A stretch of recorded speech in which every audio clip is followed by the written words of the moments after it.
Kisah ini terjadi pada tahun 2006. Saat itu, seorang pria bernama Jamal bekerja sebagai kuli bangunan di sebuah kota kecil di Jawa Tengah. Kehidupannya sederhana. Setiap pagi berangkat bekerja, lalu pulang menjelang sore. Upah yang ia terima cukup untuk memenuhi kebutuhan sehari-hari bersama istri dan anaknya. Suatu hari, mandor tempat Jamal bekerja mendapat proyek besar. Sebuah rumah mewah di daerah perbukitan akan direnovasi selama beberapa bulan. Pemilik rumah tersebut dikenal sebagai pengusaha sukses yang memiliki banyak usaha di berbagai kota. Karena proyeknya cukup besar, Jamal dan beberapa pekerja lain langsung diterima untuk bekerja di sana. Saat pertama kali melihat rumah itu, Jamal dibuat kagum. Bangunannya sangat besar, bahkan lebih mirip villa daripada rumah biasa. Dikelilingi pagar tinggi dengan pepohonan besar yang membuat suasana di sekitarnya terasa teduh sekaligus sedikit menyeramkan. Namun ada satu hal yang membuat Jamal merasa aneh. Rumah sebesar itu hanya dihuni oleh 3 orang. Pemilik rumah, istrinya, dan seorang pembantu tua yang sudah bekerja di sana selama bertahun-tahun. Hari-hari pertama berjalan normal. Jamal dan para pekerja mulai membongkar beberapa bagian bangunan yang akan direnovasi. Namun sejak awal, pemilik rumah selalu memberikan aturan yang terdengar tidak biasa. Kalian boleh bekerja di mana saja, kecuali di sayap belakang rumah. Tak seorang pun berani bertanya, karena area tersebut memang selalu terkunci. Selain itu, pemilik rumah juga memiliki aturan lain. Semua pekerjaan harus selesai sebelum maghrib. Tidak boleh ada pekerja yang berada di area rumah setelah matahari terbenam. Menurutnya itu hanya demi keamanan. Tetapi semakin lama bekerja di sana, Jamal mulai merasa alasan tersebut tidak masuk akal. Suatu sore, ketika para pekerja sedang beristirahat, salah satu rekan Jamal bernama Ujang berbisik, "Kamu pernah lihat nggak bagian belakang rumah itu?" Jamal menggeleng. Ujang kemudian berkata pelan, "Kemarin aku lihat ada orang masuk ke sana malam-malam. Padahal pintunya selalu dikunci." Jamal hanya tertawa. Ia mengira Ujang sedang bercanda, namun ekspresi wajah temannya terlihat serius.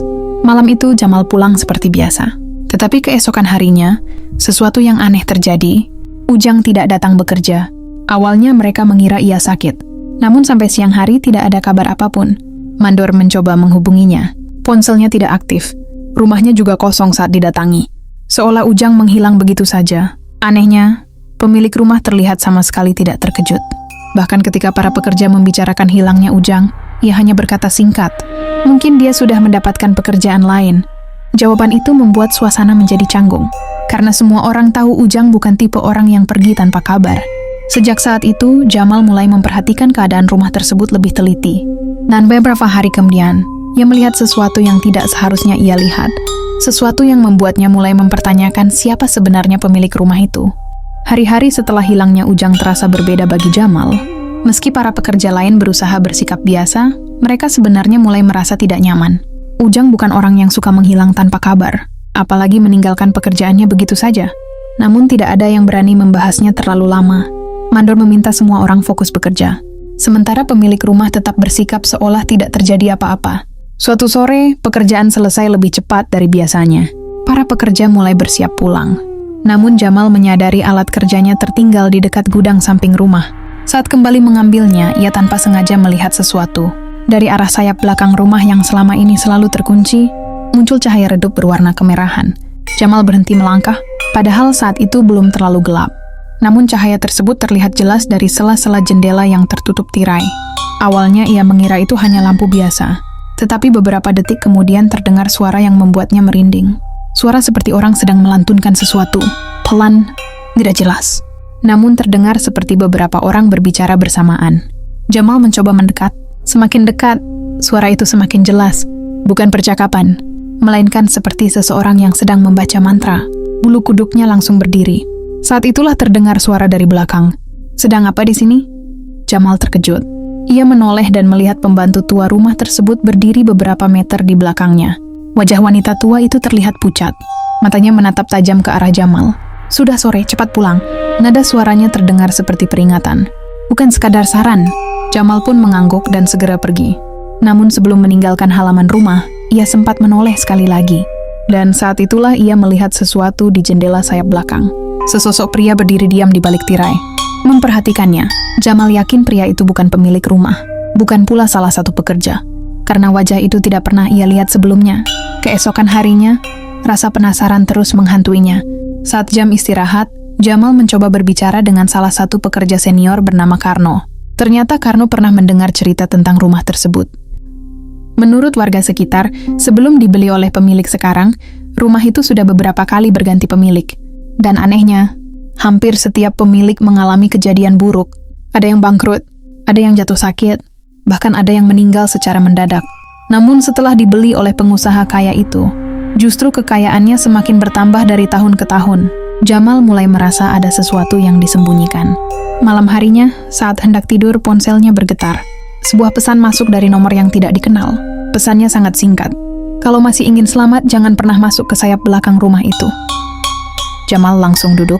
Jantungnya berdebar. Ia mencoba menelepon nomor tersebut. Namun nomor itu sudah tidak aktif.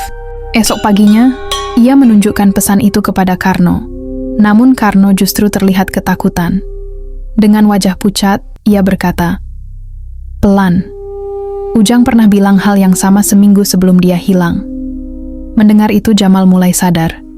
Hilangnya Ujang mungkin bukan kebetulan. Dan pesan misterius yang ia terima bisa jadi merupakan peringatan. Tetapi semuanya terlambat. Karena pada sore hari itu juga, tanpa sengaja Jamal menemukan sebuah pintu kecil yang selama ini tersembunyi di balik tumpukan material bangunan. Pintu itu mengarah langsung ke sayap belakang rumah, dan dari balik celah pintu tersebut, ia mendengar seseorang memanggil namanya, Jamal. Jamal langsung membeku. Suara itu terdengar jelas, bukan bisikan, bukan suara angin. Seseorang benar-benar memanggil namanya dari balik pintu kecil yang tersembunyi itu. Jamal. Dengan jantung berdebar kencang, ia mundur 1 langkah, lalu 2 langkah. Matanya tetap menatap pintu tersebut. Tidak ada siapapun di sekitarnya. Para pekerja lain masih berada di bagian depan rumah. Jarak mereka cukup jauh. Mustahil ada yang sedang bercanda. Beberapa detik berlalu, tidak terdengar apa-apa lagi. Jamal akhirnya memutuskan pergi dari tempat itu. Entah mengapa, nalurinya mengatakan bahwa ia tidak seharusnya berada di sana. Malam itu ia pulang dengan perasaan tidak tenang. Namun kejadian yang lebih aneh justru terjadi saat ia tiba di rumah. Saat hendak mandi, Jamal menemukan sesuatu di saku celananya. Selembar kertas kecil yang tidak pernah ia lihat sebelumnya. Ia yakin benda itu bukan miliknya. Dengan penasaran, Jamal membuka lipatan kertas tersebut. Di dalamnya hanya terdapat 1 kalimat. Mereka sedang mencari pengganti. Jamal langsung merasakan bulu kuduknya berdiri. Tulisan itu dibuat menggunakan tinta merah yang tampak sudah mulai memudar. Tidak ada nama, tidak ada penjelasan. Hanya kalimat tersebut. Semalaman Jamal tidak bisa tidur. Pikirannya terus kembali pada hilangnya Ujang. Pesan misterius yang diterimanya. Dan suara yang memanggil namanya dari balik pintu tersembunyi. Keesokan harinya, saat tiba di lokasi kerja, suasana rumah terasa lebih sepi dari biasanya. Anehnya, pemilik rumah belum terlihat sejak pagi. Padahal biasanya ia selalu mengawasi pekerjaan renovasi. Sekitar pukul 10 pagi, Jamal dan Karno ditugaskan membongkar sebagian dinding gudang tua di samping rumah. Saat sedang bekerja, palu Karno tanpa sengaja menghantam bagian dinding yang terdengar kosong. Bug! Karno berhenti. Jamal ikut memperhatikan. Mereka mencoba mengetuk bagian itu beberapa kali. Dan benar saja, di balik dinding tersebut terdapat rongga. Setelah membongkar sebagian lapisan bata, mereka menemukan sebuah ruang sempit yang tersembunyi. Ukurannya tidak besar, hanya cukup untuk 1 orang berdiri. Namun yang membuat mereka merinding adalah isi ruangan tersebut. Di dalamnya terdapat puluhan foto. Foto-foto para pekerja bangunan. Beberapa sudah kusam, sebagian lagi tampak masih baru. Karno mulai memeriksa satu persatu. Lalu wajahnya mendadak pucat. Jamal, suaranya bergetar. Jamal mendekat. Dan saat melihat salah satu foto yang dipegang Karno, napasnya langsung tertahan. Foto itu adalah foto Ujang. Di bawah foto tersebut terdapat tulisan tangan. Sudah dipilih. Dengan tangan gemetar, Jamal melihat foto-foto lainnya. Beberapa memiliki tulisan yang sama, beberapa lainnya bertuliskan menunggu. Lalu matanya tertuju pada sebuah foto yang berada di sudut paling bawah. Foto yang tampak baru ditempel beberapa hari lalu. Foto dirinya sendiri. Dan di bawah foto itu tertulis, berikutnya. Tubuh Jamal seketika terasa lemas. Namun sebelum mereka sempat mencerna apa yang baru ditemukan, terdengar suara langkah kaki mendekat dari belakang. Seseorang sedang berjalan menuju gudang, dan ketika Jamal menoleh, ia melihat pemilik rumah berdiri di ambang pintu, menatap langsung ke arah mereka, tanpa senyum, tanpa ekspresi, seolah ia sudah tahu apa yang baru saja mereka temukan. Pemilik rumah itu berdiri di ambang pintu gudang. Tatapannya lurus mengarah ke Jamal dan Karno. Tidak ada kemarahan di wajahnya. Tidak ada kepanikan. Justru itu yang membuat keduanya semakin takut. Seolah pria tersebut sudah mengetahui apa yang mereka temukan. Beberapa detik berlalu tanpa ada yang berbicara. Lalu pemilik rumah melangkah masuk. Perlahan, tenang. Matanya sesekali melihat ke arah ruang tersembunyi di balik dinding. Namun anehnya ia tidak bertanya apapun. Ia hanya berkata singkat. Pekerjaan di gudang sudah selesai? Karno segera menjawab. Belum, Pak. Pria itu mengangguk pelan. Kalau begitu lanjutkan. Setelah mengatakan itu, ia berbalik dan pergi. Namun sebelum keluar dari gudang, ia sempat berhenti. Lalu berkata tanpa menoleh. Ada beberapa tempat yang lebih baik tidak diketahui terlalu banyak orang. Kalimat itu membuat suasana menjadi semakin mencekam. Begitu pemilik rumah pergi, Jamal dan Karno langsung menutup kembali rongga di balik dinding. Mereka sepakat untuk tidak membicarakannya di depan siapapun, setidaknya untuk sementara. Sepanjang hari, Jamal tidak bisa fokus bekerja. Bayangan foto dirinya yang bertuliskan berikutnya terus muncul di pikirannya. Siapa yang menempel foto itu? Mengapa ada foto para pekerja di dalam ruang rahasia? Dan yang paling mengganggu, apa arti tulisan tersebut? Malam harinya, Jamal kembali menerima pesan dari nomor yang tidak dikenal. Kali ini pesannya lebih pendek. Pergi sebelum malam Jumat. Jamal langsung mencoba membalas. Namun seperti sebelumnya, pesan itu tidak pernah terkirim. Nomor tersebut tidak bisa dihubungi. Esok paginya, sesuatu yang lebih mengejutkan terjadi. Karno tidak datang bekerja. Awalnya Jamal mengira Karno sakit. Namun menjelang siang, Mandor menerima kabar bahwa Karno tidak pulang ke rumah sejak semalam. Istrinya juga tidak tahu keberadaannya. Mendengar itu, tubuh Jamal langsung terasa dingin. Karno adalah orang terakhir yang melihat ruang rahasia bersamanya. Dan sekarang, Karno menghilang. Sama seperti Ujang. Hari itu menjadi hari terburuk sejak Jamal bekerja di rumah tersebut. Setiap kali melihat pemilik rumah, ia merasa pria itu sedang mengawasinya. Bahkan beberapa kali mereka berpapasan. Dan setiap kali itu terjadi, pemilik rumah hanya tersenyum tipis. Senyuman yang sulit dijelaskan. Menjelang sore, saat para pekerja mulai membereskan peralatan, pembantu tua rumah tersebut tiba-tiba menghampiri Jamal. Wanita itu terlihat sangat gelisah. Matanya terus melihat ke sekeliling seolah takut diketahui seseorang. Lalu ia menyelipkan sebuah benda ke tangan Jamal. Sebuah kunci kecil yang sudah berkarat. Dengan suara pelan hampir seperti bisikan, wanita itu berkata, "Kalau ingin tahu kemana mereka pergi, datanglah malam Jumat." Jamal terdiam. Wanita itu melanjutkan, "Tapi setelah kau tahu kebenarannya, jangan pernah percaya siapapun di rumah ini." Belum sempat Jamal bertanya lebih jauh, wanita tua itu langsung pergi, meninggalkan Jamal yang kini memandangi kunci kecil di tangannya. Namun ia belum mengetahui satu hal. Kunci tersebut bukan untuk membuka pintu sayap belakang, melainkan untuk membuka sesuatu yang jauh lebih mengerikan. Sesuatu yang tersembunyi di bawah rumah mewah itu selama bertahun-tahun. Sejak menerima kunci tua dari pembantu rumah itu, pikiran Jamal tidak pernah tenang. Ia terus memandangi benda tersebut setiap kali memiliki kesempatan. Kunci itu kecil, berkarat, dan terlihat sangat tua, seolah sudah disimpan selama bertahun-tahun. Yang membuat Jamal semakin penasaran adalah ucapan wanita tua itu. Kalau ingin tahu kemana mereka pergi, datanglah malam Jumat. Hari yang dimaksud akhirnya tiba. Sejak pagi suasana rumah terasa berbeda. Pemilik rumah tampak lebih sering keluar masuk sayap belakang. Pembantu tua itu juga tidak terlihat sama sekali. Bahkan beberapa pekerja mengeluh karena merasa diawasi terus-menerus. Menjelang sore, Jamal sengaja berpura-pura pulang seperti biasa. Namun setelah langit mulai gelap, ia kembali diam-diam ke area belakang rumah, melalui jalan kebun yang jarang dilewati orang. Dari balik pepohonan, ia melihat rumah itu masih terang. Namun sebagian besar lampu hanya menyala di area sayap belakang. Jamal menunggu hingga keadaan benar-benar sepi. Barulah ia mendekati bangunan tersebut. Jantungnya berdegup sangat kencang. Untuk pertama kalinya, ia akan memasuki bagian rumah yang selama ini dilarang. Pintu kecil yang pernah ditemukannya beberapa hari lalu ternyata tidak terkunci. Dengan perlahan Jamal masuk ke dalam. Lorong di balik pintu itu sempit dan gelap. Udara di dalam terasa dingin. Jauh lebih dingin dibanding bagian rumah lainnya. Di ujung lorong terdapat sebuah tangga yang mengarah ke bawah. Saat menuruni anak tangga pertama, Jamal langsung menyadari sesuatu. Dari bawah terdengar suara. Pelan, samar.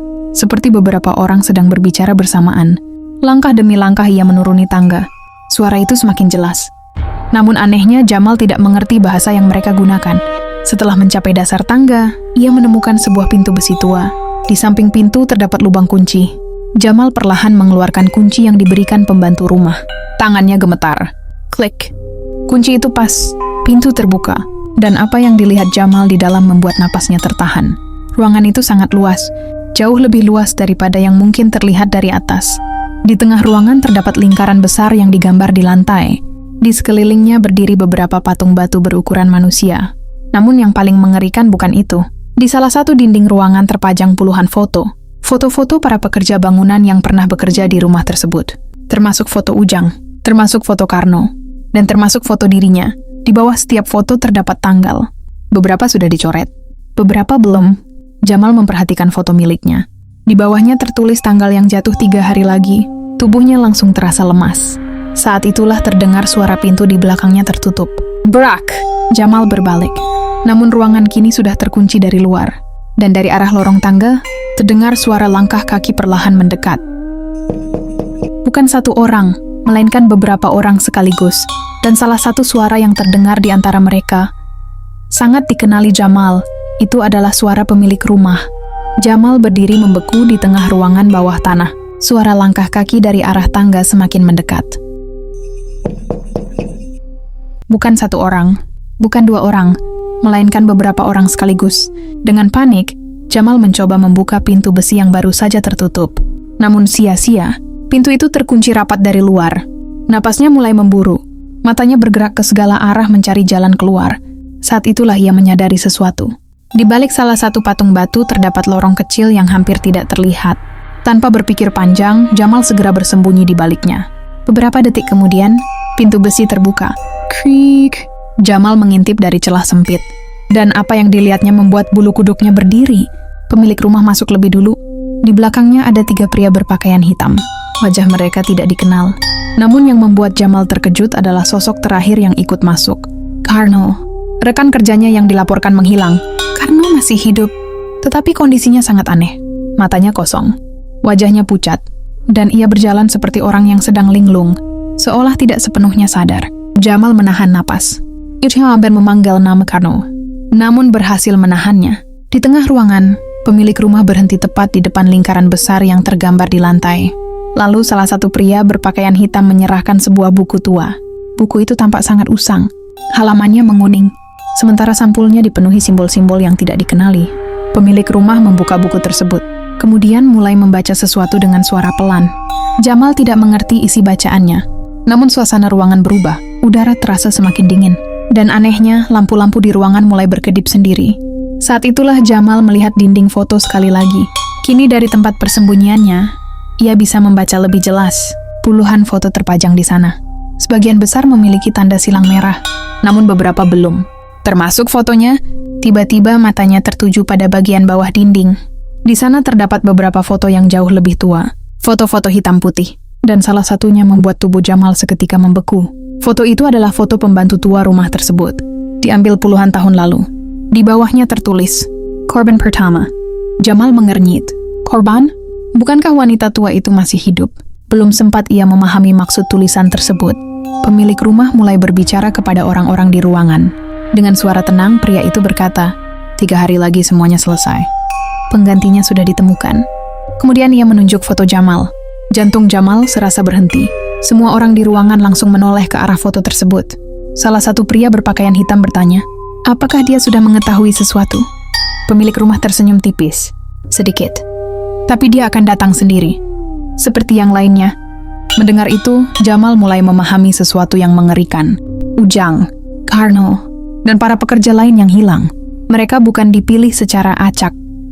Mereka sudah menjadi target sejak hari pertama bekerja di rumah itu. Namun misteri terbesar belum terjawab. Apa sebenarnya yang sedang dilakukan pemilik rumah? Dan untuk siapa tumbal itu dipersembahkan? Jawabannya akan ditemukan Jamal beberapa menit kemudian. Saat tanpa sengaja ia melihat sebuah pintu kayu tua di bagian belakang ruangan. Pintu yang perlahan terbuka dengan sendirinya. Dan dari dalamnya, muncul sesuatu yang membuat darah Jamal seakan membeku. Jamal tidak berkedip, matanya terpaku pada pintu kayu tua di bagian belakang ruangan. Pintu itu perlahan terbuka dengan sendirinya. Suara gesekan kayu menggema di seluruh ruang bawah tanah. Tidak ada seorang pun yang menyentuhnya. Namun pintu tersebut terus terbuka sedikit demi sedikit. Udara dingin langsung keluar dari dalam ruangan itu, jauh lebih dingin daripada seluruh ruangan bawah tanah. Bahkan Jamal bisa melihat embusan napasnya sendiri. Semua orang yang berada di tengah ruangan mendadak diam. Pemilik rumah menutup buku tuanya, lalu menundukkan kepala, diikuti oleh 3 pria berpakaian hitam. Bahkan Karno yang terlihat linglung juga melakukan hal yang sama, seolah mereka sedang menunggu seseorang atau sesuatu. Jamal merasakan jantungnya berdetak semakin cepat. Perlahan, dari balik pintu kayu itu muncul sebuah bayangan, tinggi, sangat tinggi. Bentuknya menyerupai manusia, namun tubuhnya tampak tidak wajar, terlalu kurus, terlalu panjang, dan seluruh tubuhnya tertutup bayangan gelap. Jamal langsung menahan napas. Sosok itu tidak berjalan, melainkan seperti meluncur perlahan keluar dari ruangan.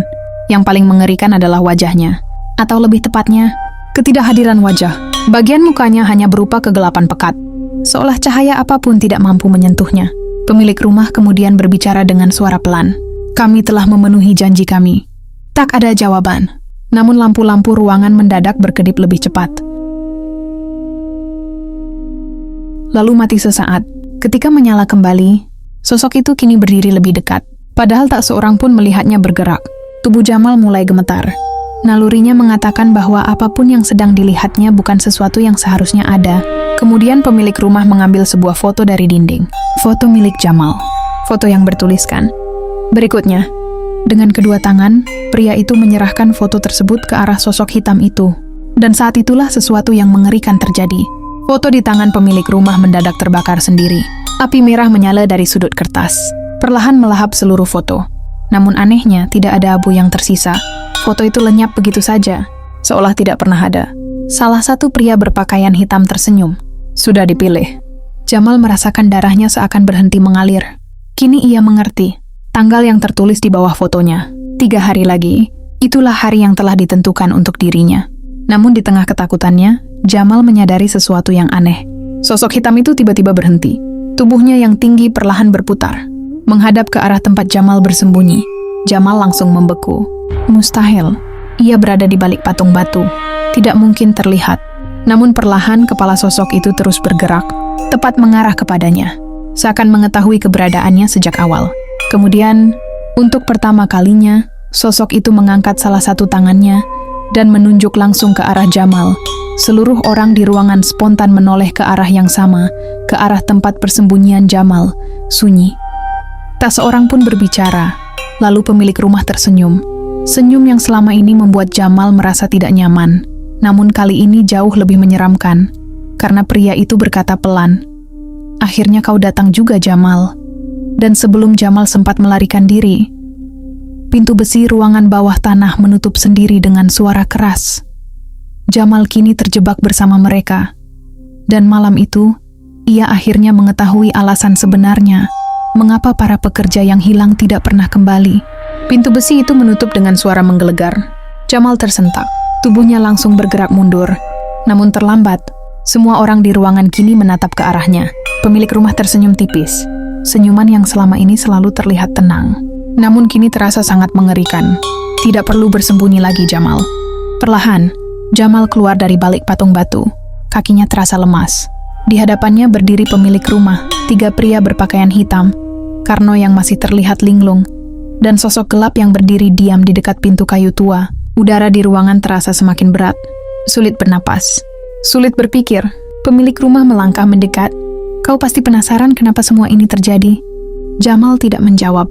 Pria itu kemudian menunjuk dinding yang dipenuhi foto. "Rumah ini tidak dibangun dengan uang biasa. Semua yang kau lihat berasal dari perjanjian yang dibuat puluhan tahun lalu." Jamal memperhatikan wajahnya. Tidak ada rasa bersalah. Seolah apa yang dilakukannya adalah hal yang wajar. Setiap beberapa tahun harus ada pengganti. Kalau tidak, semua yang kami miliki akan hilang. Mendengar itu Jamal mulai memahami. Kekayaan, usaha, rumah mewah, semua yang dimiliki pria itu ternyata memiliki harga yang harus dibayar. Dan harga tersebut adalah manusia. Tiba-tiba Karno mengangkat kepalanya. Matanya yang sejak tadi kosong perlahan berubah, seolah ia mulai sadar. Saat melihat Jamal, wajahnya langsung panik. "Mal, lari!" teriaknya. Semua orang terkejut. Karno mendadak mendorong salah satu pria berpakaian hitam hingga terjatuh. Kekacauan pun terjadi. Pemilik rumah berteriak marah. "Tangkap dia!" Dalam sekejap ruangan berubah kacau. Jamal tidak menyia-nyiakan kesempatan itu. Ia langsung berlari menuju tangga. Namun saat melewati dinding foto, matanya menangkap sesuatu. Sebuah foto tua yang hampir terlepas. Foto pembantu tua rumah itu. Di bawahnya terdapat tulisan lain yang sebelumnya tidak terlihat. "Perjanjian berakhir jika tidak ada pengganti." Jamal membeku sesaat. Kalimat itu terus terngiang di kepalanya. Perjanjian berakhir jika tidak ada pengganti. Tiba-tiba ia mengerti. Selama ini mereka selalu mencari korban baru agar perjanjian tersebut terus berjalan. Jika tidak ada tumbal, maka semuanya akan berakhir. Saat itulah terdengar suara jeritan dari belakang. Jamal menoleh, dan apa yang dilihatnya membuatnya merinding. Sosok gelap yang sejak tadi diam kini bergerak. Bukan ke arah Jamal, melainkan ke arah pemilik rumah. Pria itu tampak panik. "Bukan aku. Aku sudah menyiapkan pengganti." Namun sosok tersebut terus mendekat. Ruangan mulai bergetar. Lampu berkedip tanpa henti.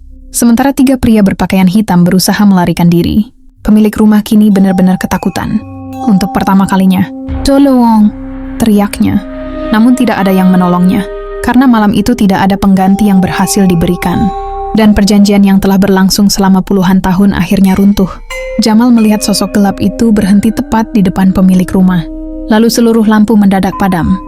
Gelap total. Beberapa detik kemudian, terdengar satu jeritan panjang yang menggema ke seluruh ruangan. Lalu semuanya sunyi. Ketika lampu darurat menyala kembali, sosok gelap itu telah menghilang. Begitu pula pemilik rumah. Yang tersisa hanyalah buku tua di lantai. Dan tumpukan foto-foto yang berjatuhan dari dinding. Malam itu Jamal berhasil keluar dari rumah tersebut bersama Karno. Mereka langsung melaporkan semua yang terjadi. Namun saat pihak berwenang memeriksa rumah itu beberapa hari kemudian, ruang bawah tanah yang mereka ceritakan tidak pernah ditemukan. Seolah tempat itu tidak pernah ada. Yang ditemukan hanyalah rumah tua kosong. Tanpa pemilik, tanpa penghuni, tanpa jejak apapun, Karno memilih pindah ke kota lain. Ia tidak pernah lagi membicarakan malam itu. Sementara Jamal kembali menjalani hidupnya seperti biasa. Namun hingga bertahun-tahun kemudian, ada satu hal yang tidak pernah ia lupakan. Saat meninggalkan rumah itu untuk terakhir kalinya, ia sempat melihat pembantu tua yang pernah memberinya kunci. Wanita itu berdiri di depan gerbang, tersenyum tipis, lalu menghilang di tengah kabut pagi.